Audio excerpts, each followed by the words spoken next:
Hi hello everyone, welcome to my channel Srishti tutorial for maths. ನಾನು ಈ ದಿನ 10ನೇ ತರಗತಿಯ ಗಣಿತ ವಿಷಯಕ್ಕೆ ಸಂಬಂಧಪಟ್ಟ ಹಾಗೆ 4ನೇ ಪಾಠ ವರ್ಗ ಸಮೀಕರಣಗಳು ಪಾಠದಲ್ಲಿ ಅಭ್ಯಾಸ 4.3ರಲ್ಲಿ ಬರುವಂತಹ ಪ್ರಶ್ನೆಗಳು, ಆ ಒಂದು ಪ್ರಶ್ನೆಗಳಿಗೆ ಸುಲಭವಾದ ಪರಿಹಾರಗಳನ್ನು ಹೇಗೆ ಕಂಡುಕೊಳ್ಳೋದು ಅನ್ನೋದನ್ನು ಈ ಒಂದು ವಿಡಿಯೋದಲ್ಲಿ ತಿಳಿಸ್ಕೊಡ್ತಾ ಇದ್ದೀನಿ. ದಯವಿಟ್ಟು ನಮ್ಮ ಚಾನಲ್ನ ಸಬ್ಸ್ಕ್ರೈಬ್ ಮಾಡಿಲ್ಲ ಅಂದರೆ ಚಾನಲ್ನ ಸಬ್ಸ್ಕ್ರೈಬ್ ಮಾಡಿ, ವಿಡಿಯೋಸ್ ಲೈಕ್ ಮಾಡಿ, ಶೇರ್ ಮಾಡಿ, ಹಾಗೆ ಕಮೆಂಟ್ ಮಾಡಿ ಅಂತ ಹೇಳ್ತಾ ಬನ್ನಿ ಕ್ಲಾಸ್ ಶುರು ಮಾಡೋಣ. ಅಭ್ಯಾಸ 4.3ರಲ್ಲಿ ಬರುವಂಥ ಪ್ರಶ್ನೆಗಳು ಹೇಗಿರ್ತವೆ ಅಂತ ನೋಡಿ. ಇಲ್ಲಿ ಅಭ್ಯಾಸ 4.3ಕ್ಕೆ ಸಂಬಂಧಪಟ್ಟ ಹಾಗೆ ಸಮೀಕರಣಗಳ ಮೂಲಗಳ ಸ್ವಭಾವಕ್ಕೆ ಸಂಬಂಧಪಟ್ಟಂತಹ ಪ್ರಶ್ನೆಗಳು ಬರ್ತವೆ. ನಾವು ಈ ಒಂದು ವಿಷಯಕ್ಕೆ ಸಂಬಂಧಪಟ್ಟ ಹಾಗೆ ಇದರಲ್ಲಿ ನಾವು ತಿಳ್ಕೊಂಡಿರ್ತೀವಿ, ಮೂಲಗಳ ಸ್ವಭಾವಗಳು ಪ್ರಮುಖವಾಗಿ 3 ರೀತಿಯಲ್ಲಿ ಇರ್ತವೆ. ಒಂದು, ಮೂಲಗಳು ಏನೋ ವಾಸ್ತವ ಮತ್ತು ಸಮ ಇರ್ತದೆ, ಅಥವಾ ಮೂಲಗಳು ವಾಸ್ತವ ಮತ್ತು ವಿಭಿನ್ನವಾಗಿರುತ್ತೆ, ಅಥವಾ ಮೂಲಗಳು ವಾಸ್ತವವಾಗಿರುವುದಿಲ್ಲ ಅಂಥೇಳಿ 3 ರೀತಿಯ ಪರಿಹಾರಗಳು. ಅಂದರೆ ಆ ಮೂಲಗಳಿಗಿರುವಂಥ ಸ್ವಭಾವಗಳು 3 ರೀತಿಯಲ್ಲಿ ಇರ್ತವೆ. ಶೋಧಕದ ಬೆಲೆ 3 ರೀತಿಯಲ್ಲಿ ಬರುತ್ತೆ. ಶೋಧಕದ ಬೆಲೆ ಏನಾದರೂ 0 ಬಂತು ಅಂದರೆ ಮೂಲಗಳು ವಾಸ್ತವ ಮತ್ತು ಸಮ ಆಗಿರ್ತವೆ. ಅದೇ ರೀತಿ ಶೋಧಕದ ಬೆಲೆ 0ಗಿಂತ ಜಾಸ್ತಿ ಬಂತು ಅಂದರೆ ಮೂಲಗಳು ಅಂದರೆ ವರ್ಗ ಸಮೀಕರಣದ ಮೂಲಗಳು ಏನಾಗಿರ್ತವೆ ಅಂತ ಹೇಳಿದ್ರೆ ವಾಸ್ತವವಾಗಿರ್ತವೆ, ಆದರೆ ವಿಭಿನ್ನವಾಗಿರ್ತವೆ ಅಂತ ಹೇಳ್ತೀವಿ. ಹಾಗೆಯೇ ಶೋಧಕದ ಬೆಲೆ 0ಗಿಂತ ಕಡಿಮೆ ಬಂದರೆ ಅಂದರೆ ಬೆಲೆ ಋಣಾತ್ಮಕವಾಗಿತ್ತು ಅಂದರೆ ಅಲ್ಲಿ ವಾಸ್ತವವಾದಂತಹ ಬೆಲೆಗಳು ಬರೋದಿಲ್ಲ, ಮೂಲಗಳು ವಾಸ್ತವವಾಗಿರುವುದಿಲ್ಲ ಅಂಥೇಳಿ ಕರಿತೀವಿ. ಸೊ ಈ ಥರದ ಒಂದು ಕಂಟೆಂಟನ್ನು ಬಳಕೆ ಮಾಡಿಕೊಂಡು 4.3ರಲ್ಲಿ ಬರುವ ಪ್ರಶ್ನೆಗಳಿಗೆ ನೀವು ಉತ್ತರವನ್ನು ಹೇಳಬೇಕಾಗತ್ತೆ. ಅದಕ್ಕೆ ಸಂಬಂಧಪಟ್ಟ ಹಾಗೆ ಮೊದಲನೇ ಪ್ರಶ್ನೆ, ಕೆಳಗಿನ ವರ್ಗ ಸಮೀಕರಣಗಳ ಮೂಲಗಳ ಸ್ವಭಾವವನ್ನು ವಿವೇಚಿಸಿ ಅವು ವಾಸ್ತವ ಮೂಲಗಳಾಗಿದ್ದರೆ ಅವುಗಳನ್ನು ಕಂಡುಹಿಡಿಯಿರಿ ಅಂತಿದೆ. ಅಂದರೆ ಕೆಳಗೆ ಕೊಟ್ಟಿರುವ 3 ಸಮೀಕರಣಗಳನ್ನು ನೋಡಿ, 3 ಸಮೀಕರಣದ ಮೂಲಗಳ ಸ್ವಭಾವ ಏನು ಬರುತ್ತೆ ಅಂತ ತಿಳ್ಕೊಳ್ರಿ. ಜೊತೆಗೆ ಸ್ವಭಾವ ಬಂದಿರುವುದರ ಆಧಾರದ ಮೇಲೆ ಅದೇನಾದರೂ ಮೂಲಗಳು ವಾಸ್ತವವಾಗಿದ್ದಾವೆ ಅನ್ನೋದು ಗೊತ್ತಾಯಿತು ಅಂದರೆ ಅವುಗಳನ್ನು ನೀವು ಕಂಡುಹಿಡೀರಿ ಅಂತ ಪ್ರಶ್ನೆ. ಸೊ ಈ ಪ್ರಶ್ನೆಗೆ ನಾವು ಉತ್ತರವನ್ನು ಹೇಗೆ ಹೇಳ್ಬೋದು ಅಂತ ನೋಡೋದಾದರೆ, ಮೊದಲನೇ ಪ್ರಶ್ನೆ 2x² - 3x + 5 = 0 ಅಂತ ಕೊಟ್ಟಿದ್ದಾರೆ. ಈ ಒಂದು ಸಮೀಕರಣದ ಮೂಲದ ಸ್ವಭಾವಗಳನ್ನು ನಾವು ತಿಳ್ಕೋಬೇಕು ಅಂದರೆ ಅದಕ್ಕಿಂತ ಮುಂಚಿತವಾಗಿ ನಾವು ವರ್ಗ ಸಮೀಕರಣದ ಮೂಲ ರೂಪ ಅಥವಾ ಆದರ್ಶ ರೂಪ ax² + bx + c = 0 ಬರ್ಕೊಂಡು ಇವೆರಡುಗಳಿಗೆ ನೀವು ಏನು ಮಾಡಬೇಕಂತ ಹೇಳಿದ್ರೆ ಹೋಲಿಕೆಯನ್ನು ಮಾಡಬೇಕು. ಎನ ಬೆಲೆ ಬಂದ್ಬಿಟ್ಟು 2 ಬರುತ್ತೆ, ಬಿನ ಬೆಲೆ ಬಂದ್ಬಿಟ್ಟು -3 ಬರುತ್ತೆ, ಸಿನ ಬೆಲೆ ಬಂದ್ಬಿಟ್ಟು 5 ಬರುತ್ತೆ. ನಮಗೆ ಶೋಧಕದ ಸೂತ್ರ ಗೊತ್ತು. ಶೋಧಕದ ಸೂತ್ರವನ್ನು ನಾವು ಡೆಲ್ಟಾ ಅಂತ ಕರಿತೀವಿ. ಡೆಲ್ಟಾ = ಸೂತ್ರ b² - 4ac. ಇದರ ಆಧಾರದ ಮೇಲೆ ಡೆಲ್ಟಾ = b ಅಂತ ಹೇಳಿದ್ರೆ -3 ಸ್ಕ್ವೇರ್ ಮಾಡಬೇಕು, -4 ಇಂಟು a ಅಂದರೆ 2, c ಅಂದರೆ 5. ಈಗ ನೀವು ಡೆಲ್ಟಾದ ಬೆಲೆಯನ್ನು -3 ವರ್ಗ ಕಂಡುಹಿಡಿದ್ರಿ ಅಂತ ಹೇಳಿದ್ರೆ ನಿಮಗೆ 9 ಬರುತ್ತೆ. ಮೈನಸ್ ಇಂಟು ಮೈನಸ್ ಪ್ಲಸ್ ಆಗುತ್ತೆ. ಈ ಕಡೆ ಮೈನಸ್ ಚಿಹ್ನೆ ಇದೆ, 4 2 8, 8 5 40 ಬರುತ್ತೆ. ಆಗ ನಿಮಗೆ ಡೆಲ್ಟಾದ ಬೆಲೆ 9ರಲ್ಲಿ -40 ಕಳೆದ್ರಿ ಅಂತ ಹೇಳಿದ್ರೆ -31 ಬರುತ್ತೆ. ಇಲ್ಲಿ -31 ಬರ್ತಾ ಇದೆ ಅಂದರೆ ಚಿಹ್ನೆ ಮೈನಸ್ ಇದೆ ಅಂದರೆ ಅದರ ಅರ್ಥ ಡೆಲ್ಟಾದ ಬೆಲೆ 0ಗಿಂತ ಕಡಿಮೆ ಇದೆ. ಸೊ ಡೆಲ್ಟಾದ ಬೆಲೆ 0ಗಿಂತ ಕಡಿಮೆ ಇದ್ದಾಗ ಏನು ಬರುತ್ತಪ್ಪ ಅಂತ ಹೇಳಿದ್ರೆ ಮೂಲಗಳು ಏನಾಗಿರ್ತವೆ ಅಂದರೆ ಮೂಲಗಳು ವಾಸ್ತವವಾಗಿರುವುದಿಲ್ಲ ಅಂಥೇಳಿ ನಾವು ಪಾಯಿಂಟನ್ನು ತಗೊಳ್ಬೇಕಾಗತ್ತೆ. ಇದರ ಆಧಾರದ ಮೇಲೆ ನೀವು ಉತ್ತರವನ್ನು ಹೇಳ್ತೀರಾ, ಮೂಲಗಳು ವಾಸ್ತವವಾಗಿರುವುದಿಲ್ಲ ಅಂಥೇಳಿ. ಸೊ ಮೂಲಗಳು ವಾಸ್ತವವಾಗಿರುವುದಿಲ್ಲ ಅಂದರೆ ಅಲ್ಲಿ ನಿಮಗೆ ಮೂಲಗಳನ್ನು ಕಂಡುಹಿಡಿಯೋ ಅಗತ್ಯತೆ ಇಲ್ಲ. ಮುಂದುವರೆದು ಎರಡನೇ ಪ್ರಶ್ನೆ 3x² - 4√3x + 4 = 0 ಅಂತ ಕೊಟ್ಟಿದ್ದಾರೆ. ಇದ್ರದ್ದು ಕೂಡ ನೀವು ಮೂಲದ ಸ್ವಭಾವವನ್ನು ನೀವು ತಿಳ್ಕೊಬೇಕು ಅಂತ ಹೇಳಿದ್ರೆ ಇಲ್ಲೂ ಕೂಡ ನೀವು ax² + bx + c = 0 ಎನ್ನುವಂತಹ ವರ್ಗ ಸಮೀಕರಣದ ಆದರ್ಶ ರೂಪವನ್ನು ಬರ್ಕೊಂಡು ಎನ ಬೆಲೆಯನ್ನು 3 ಅಂತ ತಗೊಳ್ರಿ, ಹಾಗೆಯೇ ಬಿನ ಬೆಲೆಯನ್ನು -4√3 ಅಂತ ತಗೊಳ್ರಿ, ಸಿನ ಬೆಲೆ ಬಂದ್ಬಿಟ್ಟು 4 ಬರುತ್ತೆ. ಈಗ ನೀವು ಮತ್ತೆ ಇಲ್ಲಿ ಶೋಧಕದ ಸೂತ್ರವನ್ನು ಹಾಕಿದರೆ ಡೆಲ್ಟಾ = b² - 4ac ಅಂತ ಸೂತ್ರ ಬರುತ್ತೆ.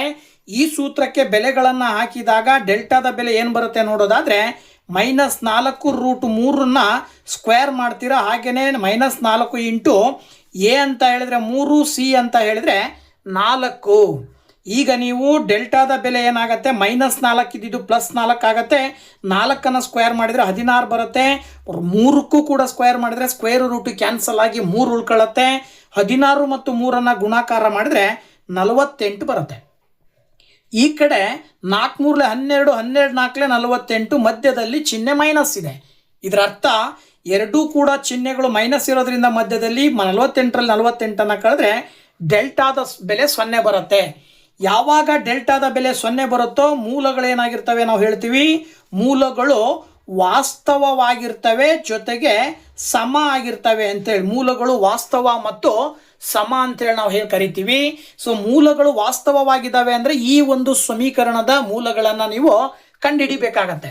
ಸೊ ಈ ಸಮೀಕರಣದ ಮೂಲಗಳನ್ನು ನೀವು ಕಂಡುಹಿಡಿಬೇಕು ಅಂದರೆ 3x² -4√3x + 4 0 ಬರ್ಕೊಂಡು x² ಸಹಗುಣಕ 3 ಸಾಮಾನ್ಯ ಸ್ಥಿರ ಸಂಖ್ಯೆ 4 ಗುಣಾಕಾರ ಮಾಡಿದ್ರೆ ಏನು ಬರುತ್ತೆ ಅಂದರೆ 12 ಬರುತ್ತೆ. ನೀವು ಈಗ ಎರಡು ಸಂಖ್ಯೆಗಳನ್ನು ತಗೊಂಡು ಗುಣಾಕಾರ ಮಾಡಿದರೆ 12 ಬರಬೇಕು, ಕೂಡಿದರೆ ಅಥವಾ ಕಳೆದ್ರೆ -4√3 ಬರಬೇಕು ಅಂತ ಹೇಳಿದ್ರೆ ನೀವು ಸುಲಭವಾಗಿ -2√3 -2√3 ತಗೊಂಡ್ಬಿಟ್ರಿ ಅಂತ ಹೇಳಿದ್ರೆ √3 ಸ್ಕ್ವೇರ್ ಮಾಡಿದ್ರೆ ಏನು ಬರುತ್ತೆ, 3 ಬರುತ್ತೆ. 2 ಸ್ಕ್ವೇರ್ ಮಾಡಿದ್ರೆ 4 ಬರುತ್ತೆ. ಅಲ್ಲಿಗೆ 4 3 12 ಅಂತ ನೀವು ಹೇಳ್ಬೋದು. ಇದ್ರ ಜೊತೆಗೆ ಇಲ್ಲಿ ಏನೋ ಮೈನಸ್ ಇರೋದ್ರಿಂದ ಮೈನಸ್ ಇಂಟು ಮೈನಸ್ ಪ್ಲಸ್ ಆಗಿಬಿಡುತ್ತೆ. -2√3ಕ್ಕೆ -2√3 ಕೂಡಿಬಿಟ್ರೆ -4√3 ಬರುತ್ತೆ. ಹಾಗಾಗಿ ನೀವು ಇದನ್ನು 3x² -2√3 ಮತ್ತೊಂದು ಬಾರಿ 2√3x ಅಂತ ಬರ್ಕೊಂಡ್ಬಿಟ್ಟು +4 = 0 ಅಂತ ತಗೊಳ್ರಿ. ಈ ಎರಡನ್ನ ಒಂದು ಗುಂಪು ಈ ಎರಡನ್ನ ಒಂದು ಗುಂಪು ಮಾಡಿದರೆ ಇವೆರಡರಲ್ಲೂ ಕೂಡ √3 ಕಾಮನ್ ಇದೆ, x ಕಾಮನ್ ಇದೆ. 3 ನಾವು √3 ಅಂತ ಯಾಕೆ ಬರ್ಕೊಂಡಿವಿ ಕಾಮನ್ ಆಗಿ ಅಂದರೆ 3ರಲ್ಲಿ 2 √3ಗಳು ಇದ್ದಾವೆ. √3 × √3 ಮಾಡಿದ್ರೆ 3 ಬರುತ್ತೆ. ಹಾಗಾಗಿ √3 ತೊಗೊಂಡ್ರೆ ಇಲ್ಲಿ ಬ್ರಾಕೆಟ್ನ ಒಳಗಡೆ ಒಂದು √3 ಇನ್ನೊಂದು x ಉಳ್ಕೊಳ್ಳುತ್ತೆ. ಈ ಕಡೆ √3x ಹೊರಗಡೆ ಬಂದಿರೋದ್ರಿಂದ ಕೇವಲ 2 ಮಾತ್ರ ಉಳ್ಕೊಳ್ಳುತ್ತೆ. ಹಾಗಿದ್ರೆ ಇವೆರಡರಲ್ಲಿ ಏನಿದೆ ಅಂತ ಹೇಳಿದ್ರೆ -2 ಕಾಮನ್ ಹೊರಗಡೆ ತೊಗೊತೀರಾ. ಈಗ ಬ್ರಾಕೆಟ್ನ ಒಳಗಡೆ √3x - 2 ಉಳ್ಕೊಳ್ಳುತ್ತೆ = 0 ಅಂತ ತಗೊಳ್ಬೇಕು. ಇದಾದ ನಂತರದಲ್ಲಿ √3x - 2 ಅನ್ನುವಂಥ ಅಪವರ್ತನ ಎರಡರಲ್ಲೂ ಕೂಡ ಸಾಮಾನ್ಯವಾಗಿದೆ. ಅದನ್ನು ತಗೊಂಡ್ರೆ ಇಲ್ಲಿ √3x ಉಳಿತದೆ, ಈ ಕಡೆ -2 ಉಳಿತದೆ, 0 ಅಂತ ತಗೊಳ್ತೀರಾ. ಈಗ ಮುಂದಿನ ಹಂತದಲ್ಲಿ ಏನು ಮಾಡ್ಬೋದು, ನೀವಿಲ್ಲಿ √3x - 2 0 ಅಂತ ಒಂದು ಅಪವರ್ತನವನ್ನು ತಗೊಳ್ರಿ. ಇನ್ನೊಂದು ಅಪವರ್ತನವನ್ನು ಮತ್ತೊಂದು √3x - 2 0 ತಗೊಳ್ರಿ. ನಿಮಗೆ ಇಲ್ಲೇ ಗೊತ್ತಾಗ್ಬಿಡುತ್ತೆ ಎರಡೂ ಅಪವರ್ತನಗಳು ಸಮ ಇರೋದ್ರಿಂದ ಬೆಲೆ ಕೂಡ ಸಮ ಬರುತ್ತೆ. ಈಗ ಎಕ್ಸ್ನ ಬೆಲೆ ಬೇಕು ಅಂದರೆ 2 ಆ ಕಡೆ ಹೋದರೆ -2 ಇದ್ದಿದ್ದು +2 ಆಗುತ್ತೆ. √3x ಪಕ್ಕದಲ್ಲಿರೋದು ಈ ಕಡೆ ಬಂದಾಗ /√3 ಬರುತ್ತೆ. ಅಂದರೆ ಅಲ್ಲಿಗೆ ಎಕ್ಸ್ನ ಬೆಲೆ 2 /√3. ಈ ಕಡೆನೂ ಕೂಡ ಅಷ್ಟೇ, -2 ಆ ಕಡೆ ಹೋದರೆ +2 ಆಗುತ್ತೆ, √3 ಕೆಳಗಡೆ ಬರುತ್ತೆ. ಇದನ್ನು ಕೂಡ ನೀವು 2 /√3 ಅಂತ ಕರಿತೀವಿ. ಇದರ ಆಧಾರದ ಮೇಲೆ ನಿಮಗೆ 2 ಬೆಲೆಗಳು ಬರ್ತಾ ಇದ್ದಾವೆ, 2 ಬೆಲೆಗಳು ಸಮ ಇದ್ದಾವೆ. ಇದನ್ನು ನಿಮಗೆ ತಿಳ್ಕೊಬಹುದು. ಓಕೆನಾ? ಹಾಗೆ 1ನೇ ಮೇನಿನ ಮತ್ತೊಂದು 3ನೇ ಪ್ರಶ್ನೆಯನ್ನು ಕೊಟ್ಟಿದ್ದಾರೆ. ಈ ಒಂದು ವರ್ಗ ಸಮೀಕರಣವಾದ ಒಂದು ಮೂಲಗಳನ್ನು ನಾವು ಕಂಡುಹಿಡಿಬೇಕು ಅಂತ ಹೇಳಿದ್ರೆ ಇಲ್ಲೂ ಕೂಡ ನಾವೇನು ಮಾಡಬೇಕಾಗತ್ತೆ, ax² + bx + c = 0 ಅಂತ ತಗೊಂಡು ಎನ ಬೆಲೆ ಬಂದ್ಬಿಟ್ಟು 2 ಬರುತ್ತೆ, ಬಿನ ಬೆಲೆ ಬಂದ್ಬಿಟ್ಟು -6 ಬರುತ್ತೆ, ಸಿನ ಬೆಲೆ ಬಂದ್ಬಿಟ್ಟು 3 ಬರುತ್ತೆ. ಈಗ ನೀವು ಶೋಧಕದ ಬೆಲೆಯನ್ನು ಹಾಕ್ತೀರಾ. b² - 4ac ಅನ್ನುವಂಥ ಸೂತ್ರಕ್ಕೆ ಬೆಲೆಗಳನ್ನು ಅಪ್ಲೈ ಮಾಡಿದಾಗ ಏನು ಬರುತ್ತೆ ಅಂದರೆ -6² ಬರುತ್ತೆ, -4 × a ಅಂದರೆ 2, c ಅಂದರೆ 3. ಈಗ ನೋಡ್ರಿ ನೀವು ಡೆಲ್ಟಾ = ನೀವು ಮೈನಸ್ ಇರೋದ್ರಿಂದ ಸ್ಕ್ವೇರ್ ಮಾಡಿದ್ರೆ +36 ಬರುತ್ತೆ. 4 2 8, 8 3 24.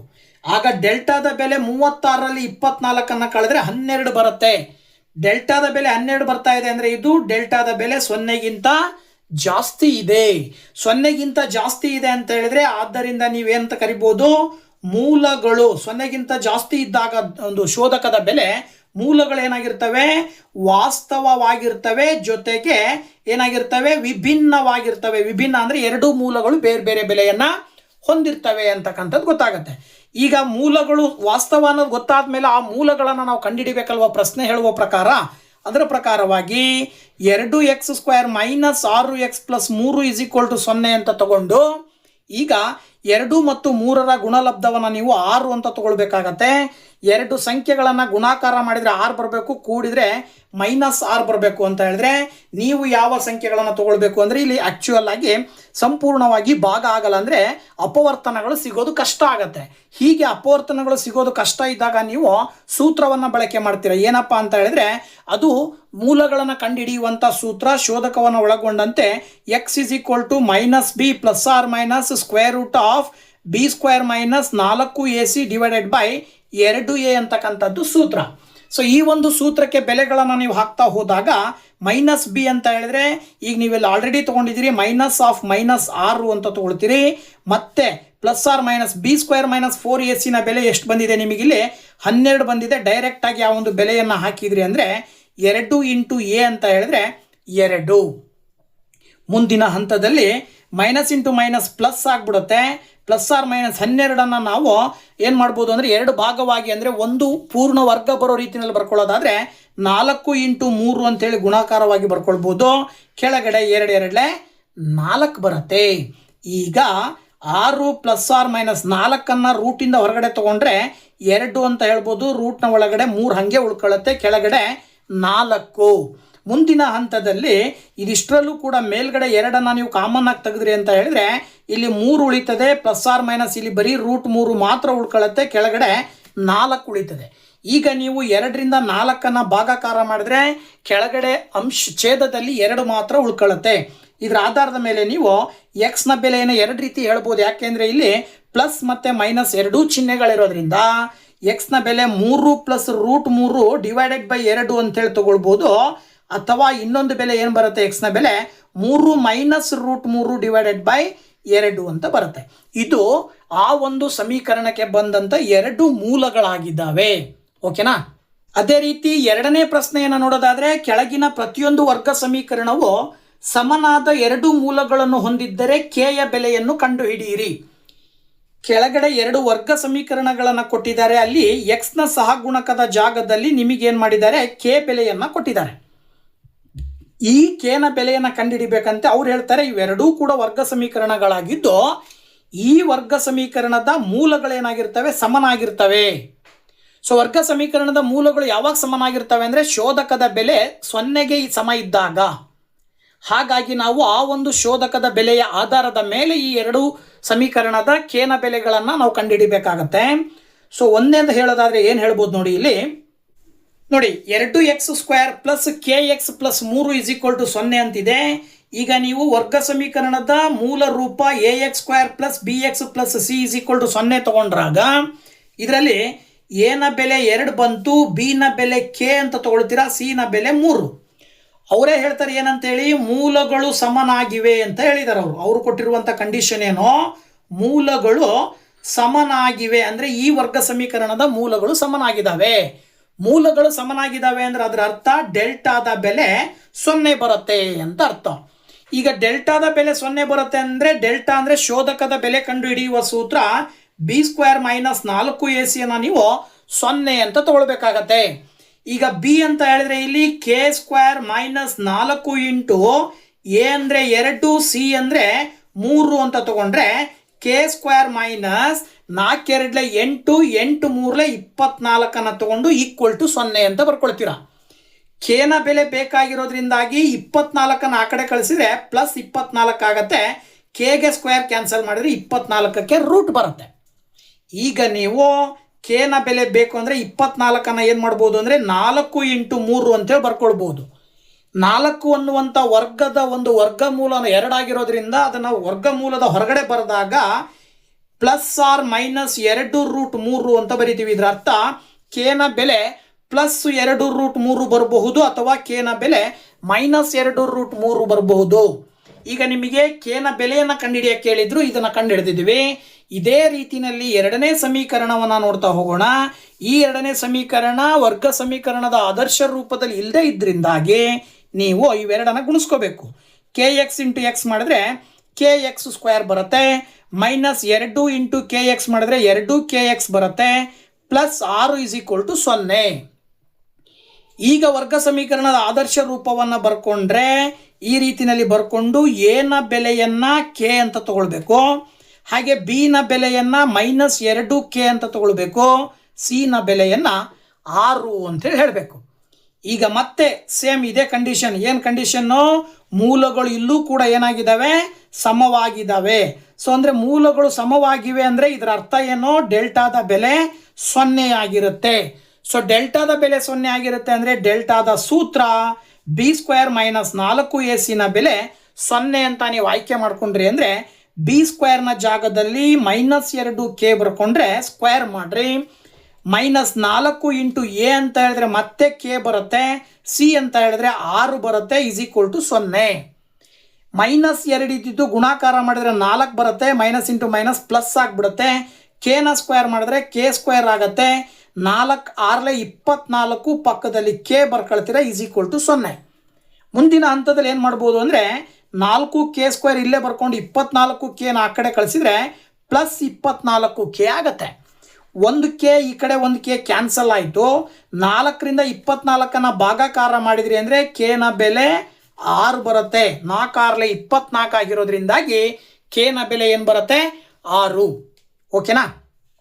ಇದೇ ಅಭ್ಯಾಸ 4.3ರಲ್ಲಿ ಬರುವಂತಹ 3ನೇ ಪ್ರಶ್ನೆಯನ್ನು ನೋಡೋದಾದರೆ 800 ಚದುರ ಮೀಟರ್ ವಿಸ್ತೀರ್ಣವುಳ್ಳ ಮತ್ತು ಉದ್ದವು ಅಗಲದ 2ರಷ್ಟಿರುವ ಒಂದು ಆಯತಾಕಾರದ ಮಾವಿನ ತೋಪನ್ನು ನಿರ್ಮಿಸಲು ಸಾಧ್ಯವೇ? ಹೌದು ಎಂದಾದರೆ ಅದರ ಉದ್ದ ಮತ್ತು ಅಗಲಗಳನ್ನು ಕಂಡುಹಿಡಿಯಿರಿ ಅಂತ ಕೊಟ್ಟಿದ್ದಾರೆ. ಅಂದರೆ ಉದ್ದ ಮತ್ತು ಅಗಲಕ್ಕೆ ಸಂಬಂಧಪಟ್ಟ ಹಾಗೆ ಒಂದು ಆಯತಾಕಾರದ ಮಾವಿನ ತೋಪನ್ನು ರಚಿಸಬೇಕು. ಅದರ ವಿಸ್ತೀರ್ಣ 800 ಚದುರ ಮೀಟರ್ ಇರಬೇಕು, ಜೊತೆಗೆ ಉದ್ದ ಏನಾಗಿರಬೇಕು? ಅಗಲದ 2ರಷ್ಟಿರಬೇಕು. ಆ ರೀತಿಯ ಒಂದು ಆಯತಾಕಾರದ ಮಾವಿನ ತೋಪನ್ನು ನಿರ್ಮಾಣ ಮಾಡಲಿಕ್ಕೆ ಸಾಧ್ಯನಾ? ಸಾಧ್ಯ ಅನ್ನೋದಾದರೆ ಅದರ ಉದ್ದ ಎಷ್ಟು, ಅಗಲ ಎಷ್ಟು ಪ್ರಶ್ನೆ ಕೇಳಿದ್ದಾರೆ. ಸೊ ಈ ಪ್ರಶ್ನೆಯನ್ನು ನೀವು ಮೊದಲು ಸಾಧ್ಯನಾ ಅಂತ ತಿಳ್ಕೋಬೇಕು ಅಂತ ಹೇಳಿದ್ರೆ ಶೋಧಕದ ಬೆಲೆಯನ್ನು ಕಂಡುಹಿಡ್ಕೋಬೇಕು. ಶೋಧಕದ ಬೆಲೆ ಏನಾದರೂ 0 ಬಂದರೆ ಅಥವಾ ಶೋಧಕದ ಬೆಲೆ ಏನಾದರೂ 0ಗಿಂತ ಜಾಸ್ತಿ ಬಂದರೆ ವಾಸ್ತವ ಮೂಲ ಬರುತ್ತೆ, ಅಂದರೆ ಅದರ ಅರ್ಥ ಅಲ್ಲಿ ಸಾಧ್ಯ ಅಂತ. ಶೋಧಕದ ಬೆಲೆ ಏನಾದರೂ ಚಿಹ್ನೆ ಮೈನಸ್ ಬಂತು ಅಂದರೆ 0ಗಿಂತ ಕಡಿಮೆ ಬಂತು ಅಂದರೆ ಇದು ಅಸಾಧ್ಯ ಅಂತ ಬರೀಬೇಕಾಗತ್ತೆ. ಇದರ ಆಧಾರದ ಮೇಲೆ ನೋಡ್ತಾ ಹೋಗೋಣ 3ನೇ ಪ್ರಶ್ನೆಗೆ. ಶೋಧಕದ ಬೆಲೆ ಏನು ಬರುತ್ತೆ ಮೊದಲು ತಿಳ್ಕೊಳ್ಳೋದಾದರೆ, ಅವರು ಕೊಟ್ಟಂತಹ ಪ್ರಶ್ನೆಗೆ ಸಂಬಂಧಪಟ್ಟ ಹಾಗೆ ಮೊದಲನೇದಾಗಿ ನಾವು ಒಂದು ಸಮೀಕರಣವನ್ನು ನಾವೇ ರಚಿಸ್ಕೊಳ್ಬೇಕಾಗತ್ತೆ. ಅದರ ಆಧಾರವಾಗಿ ಆಯತಾಕಾರದ ಮಾವಿನ ತೋಪಿನ ಅಗಲವು x ಅಂತ ನಾವು ತಗೊಂಡ್ರೆ ಉದ್ದ ಏನಾಗಿರುತ್ತೆ? ಅದರ 2ರಷ್ಟಿರುತ್ತೆ ಅಂತ ಕೊಟ್ಟಿದ್ದಾರೆ. ಅದರ ಪ್ರಕಾರ ಉದ್ದವನ್ನು ನಾವು 2x ಅಂತ ತಗೊಳ್ಳೋಣ. ಇನ್ನು ಅವ್ರು ಇನ್ನೊಂದು ಪಾಯಿಂಟ್ ಕೊಟ್ಟಿದ್ದಾರೆ, ಆಯತಾಕಾರದ ಮಾವಿನ ತೋಪಿನ ವಿಸ್ತೀರ್ಣವನ್ನು 800 ಚದುರ ಮೀಟರ್ ಅಂತ ಕೊಟ್ಟಿದ್ದಾರೆ. ನಾವು ಯಾವುದೇ ಒಂದು ಆಯತಾಕಾರದ ಒಂದು ವಸ್ತುವಿನ ವಿಸ್ತೀರ್ಣವನ್ನು ಕಂಡುಹಿಡಲಿಕ್ಕೆ ಸೂತ್ರ ಏನನ್ನು ಬಳಸ್ತೀವಿ? ಉದ್ದ ಇಂಟು ಅಗಲ ಅಂತ ಬಳಕೆ ಮಾಡ್ತೀವಿ. ಈಗ ಅದ್ರ ಪ್ರಕಾರ ಇಲ್ಲಿ ಉದ್ದವನ್ನು ನಾವು 2x ಅಂತ ತಗೊಂಡಿದ್ದೀವಿ, ಅಗಲವನ್ನು x ಅಂತ ತಗೊಂಡಿದ್ದೀವಿ. ಇದ್ರ ಪ್ರಕಾರ 800. 2x × x ಮಾಡಿಬಿಟ್ರೆ 2x² ಬರುತ್ತೆ, -800 ಅಂತ ತಗೊಂಡ್ರೆ ಇದನ್ನು ನೀವು ಏನು ಮಾಡಬೇಕು ಅಂದರೆ ಎ ನ ಬೆಲೆ ಎಷ್ಟು, ಬಿ ನ ಬೆಲೆ ಎಷ್ಟು, ಸಿ ನ ಬೆಲೆ ಎಷ್ಟು ಬರ್ಕೊಂಡು ಶೋಧಕದ ಬೆಲೆಯನ್ನು ಕಂಡುಹಿಡಿಬೇಕು. ಎ ನ ಬೆಲೆ x² ನ ಸಹಗುಣಕ 2, ಬಿ ನ ಬೆಲೆ x ನ ಸಹಗುಣಕ ಬರುತ್ತೆ. ಇಲ್ಲಿ x ನ ಸಹಗುಣಕ ಇಲ್ಲದೆ ಇರೋದ್ರಿಂದಾಗಿ ನೀವು 0 ತಗೊಳ್ಬೇಕು. ಸಿ ನ ಬೆಲೆಯನ್ನು -800 ತಗೊಂಡು ಈಗ ನೀವು ಡೆಲ್ಟಾದ ಸೂತ್ರಕ್ಕೆ ಬೆಲೆಯನ್ನು ಹಾಕಿದಾಗ ಡೆಲ್ಟಾ = b² - 4ac ಎನ್ನುವಂಥ ಸೂತ್ರವನ್ನು ಹಾಕಿದಾಗ ಡೆಲ್ಟಾದ ಬೆಲೆ 0² - 4 ಇಂಟು ಎ ಅಂದರೆ 2 ಇಂಟು ಬಿ ಸಿ ಅಂದರೆ -800. ಅಲ್ಲಿಗೆ ಡೆಲ್ಟಾದ ಬೆಲೆ 0 -4 2 8 8 8 64 ಪಕ್ಕದಲ್ಲಿ 2 0 ಮೈನಸ್ ಇಂಟು ಮೈನಸ್ ಪ್ಲಸ್ ಆಗುತ್ತೆ. ಸೊ 6400 ಬರುತ್ತೆ. ಇದು ಡೆಲ್ಟಾದ ಬೆಲೆ ಎಷ್ಟು ಬರುತ್ತೆ ಅಂದರೆ 6400 ಡೆಲ್ಟಾದ ಬೆಲೆ ಬಂದಿದೆ. ಅಂದರೆ ಇದು ಡೆಲ್ಟಾದ ಬೆಲೆ ಏನಾಗಿದೆ? 0ಗಿಂತ ದೊಡ್ಡದಾಗಿದೆ. ಅಂದರೆ ನೀವು ಇದು ಸಾಧ್ಯ ಅಂತೇಳಿ ಬರೀಬೇಕಾಗತ್ತೆ. ಯಾಕೆ ಇದು ಸಾಧ್ಯ ಅಂತ ಹೇಳಿದ್ರೆ ಇಲ್ಲಿ ಮೂಲಗಳು ವಾಸ್ತವವಾಗಿರ್ತವೆ. ಸೊ ಮೂಲಗಳು ವಾಸ್ತವವಾಗಿರ್ತವೆ ಅಂತ ಅಂದಮೇಲೆ ಆ ಮೂಲಗಳ ಆಧಾರದ ಮೇಲೆ ಉದ್ದ ಮತ್ತು ಅಗಲವನ್ನು ಕಂಡುಹಿಡಿಯಿರಿ ಅಂತ ಕೇಳಿದ್ದಾರೆ. ಈಗ ನೀವು 2x² - 800 = 0 ಬರ್ಕೊಂಡು ಈಗ ನೀವು x ನ ಬೆಲೆಯನ್ನು ಕಂಡುಹಿಡಿಬೇಕಾಗಿರೋದ್ರಿಂದ ಇಲ್ಲಿ x ನ ಸಹಗುಣಕ ಇಲ್ಲದೆ ಇರೋದ್ರಿಂದ ನೇರವಾಗಿ ನೀವು 800 ಈಕ್ವಲಿಂದ ಆ ಕಡೆ ಕಳಿಸ್ಬಿಡ್ರಿ, 2ರಿಂದ 800 ಭಾಗಾಕಾರ ಮಾಡಿಬಿಡ್ರಿ, 400 ಬರುತ್ತೆ. ಎಕ್ಸ್ನ ಸ್ಕ್ವೇರ್ ಕ್ಯಾನ್ಸಲ್ ಮಾಡಿದರೆ 400ಕ್ಕೆ ರೂಟ್ ಬರುತ್ತೆ. ಅದರ ಅರ್ಥ 400ರ ವರ್ಗಮೂಲ ಬಂದ್ಬಿಟ್ಟು 20. ಹಾಗಾಗಿ ಈಗ ನೀವು ಇಲ್ಲಿ ಎಕ್ಸ್ ಅಂತ ಹೇಳಿದ್ರೆ ಏನಂತ ತೊಗೊಂಡಿದ್ದೀರಿ, ಅಗಲ ಅಂತ ತೊಗೊಂಡಿದ್ದೀರಿ ತಾನೆ. ಸೊ ಅಗಲ 20 ಮೀಟರ್ ಆದರೆ ಉದ್ದ ಏನಾಗಿರುತ್ತೆ, ಅಗಲದ 2ರಷ್ಟು ಅಂತ ತೊಗೊಂಡಿದ್ದೀರಿ. ಅದ್ರ ಪ್ರಕಾರ 2 × 20 ಮಾಡಿದ್ರಿ ಅಂದರೆ 40 ಮೀಟರ್ ಬರುತ್ತೆ. ಇದು ಅಗಲ ಆಗಿರುತ್ತೆ, ಸೊ ಉದ್ದ ಆಗಿರುತ್ತೆ. ಅಂದರೆ ನಾವು ತಯಾರು ಮಾಡಬೇಕಾಗಿರುವ ಮಾವಿನ ತೋಪಿನ ವಿಸ್ತೀರ್ಣ 800 ಚದರ ಮೀಟರ್ ಬರಬೇಕು ಅಂದರೆ ಅದು ಆಯತಾಕಾರವಾಗಿರಬೇಕು ಅಂದರೆ ಅದರ ಅಗಲ 20 ಮೀಟರ್ ಇರಬೇಕು, ಅದರ ಉದ್ದ 40 ಮೀಟರ್ ಇರಬೇಕಾಗತ್ತೆ.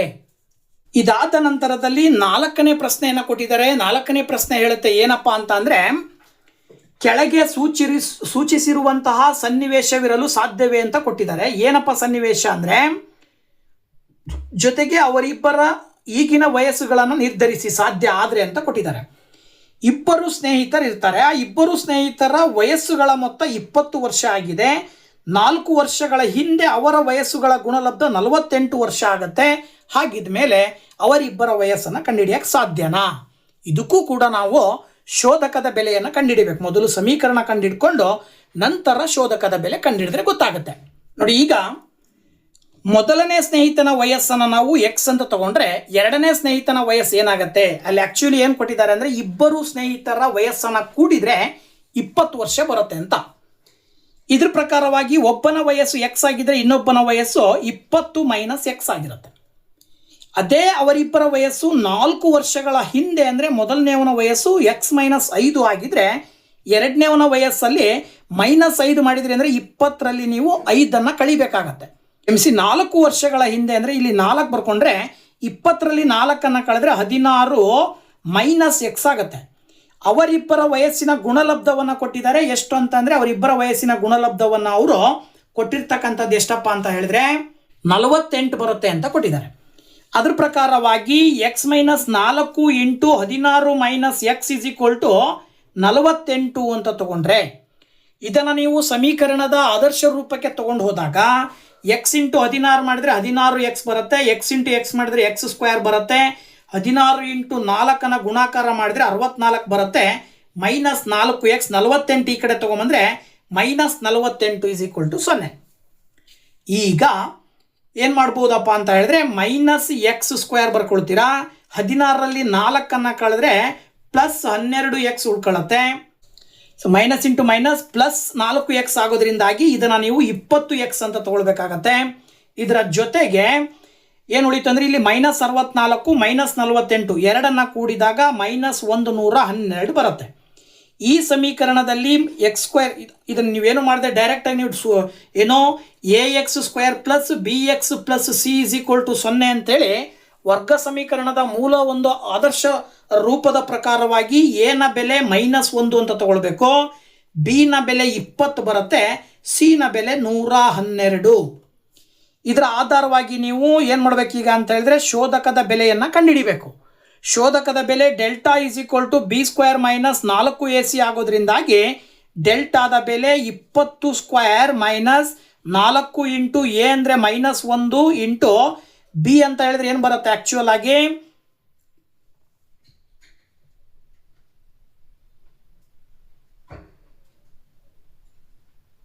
-112 ಬರುತ್ತೆ. ಮೈನಸ್ ಆಗಬೇಕು, -112 ಬರುತ್ತೆ. ಈಗ ಡೆಲ್ಟಾದ ಬೆಲೆ 20ಅನ್ನು ಸ್ಕ್ವೇರ್ ಮಾಡಿದ್ರೆ 400, minus into minus plus, plus into minus minus, 4 × 112 ಮಾಡಿದರೆ 448 ಬರುತ್ತೆ. ಆಗ ಡೆಲ್ಟಾದ ಬೆಲೆ -48 ಬಂತು. ಅಂದರೆ ಇದರ ಅರ್ಥ ಡೆಲ್ಟಾದ ಬೆಲೆ 0ಗಿಂತ ಚಿಕ್ಕದಾಗಿದೆ. ಹಾಗಾಗಿ ಇಲ್ಲಿ ನಿಮಗೆ ಮೂಲಗಳು ವಾಸ್ತವವಾಗಿ ಇಲ್ಲದೆ ಇರೋದ್ರಿಂದಾಗಿ ಇದು ಸಾಧ್ಯವಿಲ್ಲ ಅಂಥೇಳಿ ನೀವು ಉತ್ತರವನ್ನು ಬರಿಬೇಕಾಗತ್ತೆ 4ನೇ ಪ್ರಶ್ನೆಗೆ. ಓಕೆ, ಸೊ ಈಗ ಕೊನೆಯದಾಗಿ ಅಭ್ಯಾಸ 4.3ರ ಕೊನೆಯ ಪ್ರಶ್ನೆ, ಸುತ್ತಳತೆ 80 ಮೀಟರ್ ಮತ್ತು ವಿಸ್ತೀರ್ಣ 400 ಚದುರ ಮೀಟರ್ ಇರುವ ಒಂದು ಆಯತಾಕಾರದ ಉದ್ಯಾನವನವನ್ನು ನಿರ್ಮಿಸಲು ಸಾಧ್ಯವೇ? ಹೌದು ಎಂದಾದರೆ ಅದರ ಉದ್ದ ಮತ್ತು ಅಗಲಗಳನ್ನು ಕಂಡುಹಿಡಿಯಿರಿ. ಮೇಲ್ಗಡೆ ಇರುವ ಪ್ರಶ್ನೆಯ ರೀತಿಯಲ್ಲೇ ಇದೆ. ಸೊ ಇದು 3ನೇ ಪ್ರಶ್ನೆಯನ್ನು ಮಾಡಿದೀವಲ್ಲ ಹಾಗೆ. ಸೊ ಇದನ್ನು ನಾವು ಹೇಗೆ ಕಂಡುಹಿಡಿಯೋದು ಅಂತಕ್ಕಂಥದ್ದನ್ನು ನೋಡೋದಾದರೆ ಮೊದಲನೇದಾಗಿ ನಾವು ಆ ಒಂದು ಆಯತಾಕಾರದ ಉದ್ಯಾನವನದ ಸುತ್ತಳತೆಯನ್ನು ಕೊಟ್ಟಿದ್ದಾರೆ 80 ಮೀಟರ್. ಅದು ಆಯತಾಕಾರವಾಗಿದೆ ಅಂತ ಅಂದಾಗ ಅದರ ಸುತ್ತಳತೆಯನ್ನು ಕಂಡುಹಿಡಿಯಲಿಕ್ಕೆ 2 × L+B ಎನ್ನುವಂತಹ ಸೂತ್ರವನ್ನು ಬಳಕೆ ಮಾಡ್ತೀವಿ ನಾವು. ಎಲ್ ಅಂದರೆ ಉದ್ದ, ಬಿ ಅಂದರೆ ಅಗಲ. ಈಗ ನೀವು 2 ರಿಂದ 80 ಭಾಗಾಕಾರ ಮಾಡಿದ್ರೆ L+B = 40 ಬರುತ್ತೆ. ಅಥವಾ ನೀವು ಎಲ್ ಅನ್ನು ಇಲ್ಲೇ ಇಟ್ಕೊಂಡು ಬಿ ನ ಈಕ್ವಲಿಂದ ಆ ಕಡೆ ಕಳಿಸಿದ್ರಿ ಅಂದರೆ 40 - B ಅಂತ ಆಗ್ಬಿಡುತ್ತೆ. ಈಗ ಈ ಒಂದು ಬೆಲೆಯನ್ನು ಮುಂದ್ಗಡೆ ಹಾಕಬೇಕಾಗತ್ತೆ. ಏನಪ್ಪ ಅಂತ ಹೇಳಿದ್ರೆ ಅವರು ಇನ್ನೊಂದು ಪಾಯಿಂಟ್ ಕೊಟ್ಟಿದ್ದಾರೆ. ಆಯತಾಕಾರದ ಉದ್ಯಾನವನದ ವಿಸ್ತೀರ್ಣ 400 ಚದುರ ಮೀಟರ್ ಅಂತ ಕೊಟ್ಟಿದ್ದಾರೆ. ಇದ್ರ ಪ್ರಕಾರವಾಗಿ ವಿಸ್ತೀರ್ಣ ಕಂಡುಹಿಡಿಯಲಿಕ್ಕೆ ನಾವು ಉದ್ದ × ಅಗಲ ಅನ್ನುವಂಥ ಸೂತ್ರವನ್ನು ಬಳಕೆ ಮಾಡ್ತೀವಿ. ಅದರ ಬೆಲೆ 400 ಅಂತ ಅವ್ರು ಕೊಟ್ಟಿದ್ದಾರೆ. ಈಗ ನೀವು ಎಲ್ಲಿರುವ ಜಾಗದಲ್ಲಿ 40 - B ಅಂತ ತಗೊಂಡು ಪಕ್ಕದಲ್ಲಿ ಬಿ ತಗೊಂಡು 400 ಅಂತ ಬರ್ಕೊಂಡಿದ್ದೆ ಆದರೆ ಮುಂದಿನ ಹಂತದಲ್ಲಿ ನೀವೇನು ಮಾಡಬೇಕಾಗತ್ತೆ, 40 × B ಗುಣಾಕಾರ ಮಾಡ್ತೀರಾ, -B × B ಗುಣಾಕಾರ ಮಾಡ್ತೀರಾ, 400 ಈ ಕಡೆ ತೊಗೊಂಬಂದರೆ -400 ಆಗುತ್ತೆ. ಬಿಗೆ ಮೈನಸ್ ಇರೋದ್ರಿಂದಾಗಿ ನೀವು ಇದನ್ನು / ಅಂತ ತೊಗೊಂಡ್ರಿ ಅಂದರೆ -B² ಇದ್ದಿದ್ದು B² ಆಗುತ್ತೆ, 40B ಇದ್ದಿದ್ದು -40B ಆಗುತ್ತೆ, -400 ಇದ್ದಿದ್ದು +400 ಆಗುತ್ತೆ. ಈಗ ನೀವು ಇದನ್ನು ವರ್ಗ ಸಮೀಕರಣದ ಮೂಲ ರೂಪಕ್ಕೆ ಹೋಲಿಕೆ ಮಾಡಿದಾಗ ಎ ನ ಬೆಲೆ 1, ಬಿ ನ ಬೆಲೆ -40, ಸಿ ನ ಬೆಲೆ 400. ಇದರ ಆಧಾರದ ಮೇಲೆ ಡೆಲ್ಟಾದ ಬೆಲೆಯನ್ನು ಕಂಡುಹಿಡಿತೀರಲ್ವಾ. ಸೊ ಡೆಲ್ಟಾದ ಬೆಲೆಯನ್ನು ನೀವು ಹಾಕೋದಾದರೆ ಡೆಲ್ಟಾದ ಬೆಲೆ ಏನು ಬರುತ್ತೆ ಅಂದರೆ -40ರ ವರ್ಗ -4 × ಎ ಅಂದರೆ 1 ಪಕ್ಕದಲ್ಲಿ 400. ಈಗ ಆ್ಯಕ್ಚುಯಲ್ ಆಗಿ ನೀವು ಇದ್ರದ್ದು ಏನಾದರೂ ಉತ್ತರ ಕಂಡುಹಿಡಿದ್ರಿ ಅಂತ ಹೇಳಿದ್ರೆ ಏನು ಬರುತ್ತೆ ಆನ್ಸರ್ ನೋಡೋದಾದರೆ 40ನ ಸ್ಕ್ವೇರ್ ಮಾಡಿದ್ರೆ 1600 ಬರುತ್ತೆ. 4 × 4 = 16, ಇದು ಕೂಡ 1600 ಬರುತ್ತೆ. ಇದರ ಅರ್ಥ ಇಲ್ಲಿ ಡೆಲ್ಟಾದ ಬೆಲೆ 0 ಬಂದ್ಬಿಡ್ತು. ಡೆಲ್ಟಾದ ಬೆಲೆ 0 ಬಂತು ಅಂತ ಹೇಳಿದ್ರೆ ಇದನ್ನು ನೀವು ಇದು ಸಾಧ್ಯವಿದೆ ಅಂತ ಹೇಳಬೇಕಾಗತ್ತೆ. ಓಕೆನಾ. ಸೊ ಸಾಧ್ಯವಿದೆ ಅಂತ ಹೇಳ್ತೀವಿ. ಯಾಕಂದರೆ ಡೆಲ್ಟಾದ ಬೆಲೆ 0 ಬಂದಿದೆ. ಡೆಲ್ಟಾದ ಬೆಲೆ 0 ಬಂದಿದೆ ಅಂದರೆ ಅದರ ಅರ್ಥ ಸಮೀಕರಣಗಳ ಮೂಲಗಳು ಏನಾಗಿರ್ತವೆ, ವಾಸ್ತವ ಮತ್ತು ಸಮ ಆಗಿರ್ತವೆ. ಸೊ ಇದರ ಆಧಾರದ ಮೇಲೆ ಈಗ ನಾವು ಆ ಒಂದು ಆಯತಾಕಾರದ ಉದ್ಯಾನವನದ ಉದ್ದ ಮತ್ತು ಅಗಲಗಳನ್ನು ಕಂಡುಹಿಡಿಬೇಕು ಅಂತ ಹೇಳಿದರೆ ಸಮೀಕರಣ ಏನಿದೆಯಲ್ಲ, ಇದು ಸಮೀಕರಣವನ್ನು ಬರ್ಕೊಂಡು B² ಏನೋ B² - 40B + 400 = 0 ಬರ್ಕೊಂಡು ಇಲ್ಲಿ ನಿಮಗೆ 400 ಬರಬೇಕು. ಗುಣಾಕಾರ ಮಾಡಿದ್ರೆ ಕೂಡಿದ್ರೆ ಅಥವಾ ಕಳೆದ್ರೆ -40 ಬರಬೇಕು. ಆಗ ನೀವು 20 ಅಂತ ತೊಗೊಳ್ಬೋದು. -40 ಬರಬೇಕಾಗಿರೋದ್ರಿಂದ ಎರಡಕ್ಕೂ ಚಿಹ್ನೆ ಮೈನಸ್ ಹಾಕ್ಬಿಟ್ರೆ ನಿಮಗೆ ಈ ಸಮೀಕರಣವನ್ನು B² - 20B - 20B + 400 = 0 ಅಂತ ತೊಗೊಂಡ್ಬಿಡ್ಬೋದು. ಈಗ ಇವೆರಡರಲ್ಲೂ ಬಿ ಕಾಮನ್ ಆಗಿದೆ. ಬಿ ಕಾಮನ್ ತೆಗೆದ್ರೆ B - 20 ಬ್ರಾಕೆಟ್ನ ಒಳಗಡೆ ಉಳ್ಕೊಳ್ಳುತ್ತೆ. ಹಾಗೆಯೇ ಇವೆರಡರಲ್ಲೂ -20 ಕಾಮನ್ ತೆಗೆದ್ರೆ ಮತ್ತೆ ಬ್ರಾಕೆಟ್ನ ಒಳಗಡೆ B - 20 ಉಳ್ಕೊಳ್ಳುತ್ತೆ. ಈಗ B - 20 ಅನ್ನೋದು ಒಂದು ಅಪವರ್ತನ ಆದರೆ ಇನ್ನೊಂದು ಅಪವರ್ತನೂ ಕೂಡ B - 20 ಬರುತ್ತೆ. ಈಗ ನೀವು ಸುಲಭವಾಗಿ ಏನು ಮಾಡ್ಬೋದು ಅಂತ ಹೇಳಿದ್ರೆ B - 20 10 ಅಂತ ತಗೊಳ್ರಿ, ಅಥವಾ ಅಂತ ಬರ್ಕೊಂಡು ಪಕ್ಕದಲ್ಲಿರುವ B - 20 ಮತ್ತೊಂದು ಬಾರಿ 0 ಅಂತ ತಗೊಂಡ್ರಿ ಅಂದರೆ B - 20 ಆ ಕಡೆ ಕಳಿಸಿದ್ರೆ +20 ಬರುತ್ತೆ. ಅಥವಾ ಈ ಕಡೆನೂ ಕೂಡ B ನ ಬೆಲೆ 20 ಬರುತ್ತೆ. ಇದರ ಅರ್ಥ ಏನಪ್ಪ ಅಂದರೆ ಉದ್ದ ಮತ್ತು ಅಗಲವನ್ನು ಕಂಡುಹಿಡಿರಿ ಅಂತ ಕೇಳಿದಾರೆ ತಾನೆ ಅವರು. ಸೊ ಉದ್ದವನ್ನು ನಾವೇನಂತ ತಗೊಂಡಿದ್ದೀವಿ, ಉದ್ದ ಏನಾಗಿರುತ್ತೆ ಅಂದರೆ 40 - B ಗೆ ಸಮ ಇರುತ್ತೆ. ಅದರ ಪ್ರಕಾರ 40 - 20 ಅಂದರೆ 20 ಮೀಟರ್ ಬರುತ್ತೆ. ಅಗಲನೂ ಕೂಡ 20 ಮೀಟರ್ ಬರುತ್ತೆ. ಯಾಕಂದರೆ ಅಗಲವನ್ನು ನಾವೇನಂತ ತಗೊಂಡಿದ್ದೀವಿ, ಏನು ಅಗಲವನ್ನು B ಅಂತ ಹೇಳಿದ್ರೆ ಇಲ್ಲಿ ಮೇಲ್ಗಡೆನೆ ಬಂದಿರೋದ್ರ ಆಧಾರದ ಮೇಲೆ 20 ಮೀಟರ್ ಅಂತ ಹೇಳ್ತೀವಿ. ಸೊ ಹೀಗೆ ಈ ಒಂದು ಅಭ್ಯಾಸ 4.3ರಲ್ಲಿ ಬರುವಂತಹ 5 ಪ್ರಶ್ನೆಗಳನ್ನು ಸುಲಭ ವಿಧಾನದಲ್ಲಿ ವಿಶ್ಲೇಷಣೆಯ ಸಮೇತವಾಗಿ ನಿಮಗೆ ಈ ಒಂದು ವಿಡಿಯೋದಲ್ಲಿ ತಿಳಿಸ್ಕೊಟ್ಟಿದ್ದೀನಿ. ಸೊ ವಿಡಿಯೋ ಇಷ್ಟ ಆದರೆ ಲೈಕ್ ಮಾಡಿ, ಶೇರ್ ಮಾಡಿ, ಹಾಗೆ ಕಮೆಂಟ್ ಮಾಡಿ. ಜೊತೆಗೆ ಇನ್ನೂ ನಮ್ಮ ಚಾನಲ್ ಸಬ್ಸ್ಕ್ರೈಬ್ ಮಾಡಿಲ್ಲ ಅಂದರೆ ಚಾನಲ್ ಸಬ್ಸ್ಕ್ರೈಬ್ ಮಾಡ್ಕೊಳ್ಳಿ, ಪಕ್ಕದಲ್ಲಿರುವ ಬೆಲ್ ಐಕನ್ ಕ್ಲಿಕ್ ಮಾಡಿ ನೋಟಿಫಿಕೇಶನ್ ಆನ್ ಮಾಡ್ಕೊಳ್ಳಿ ಅಂತ ಹೇಳ್ತಾ once again thank you very much. Bye bye.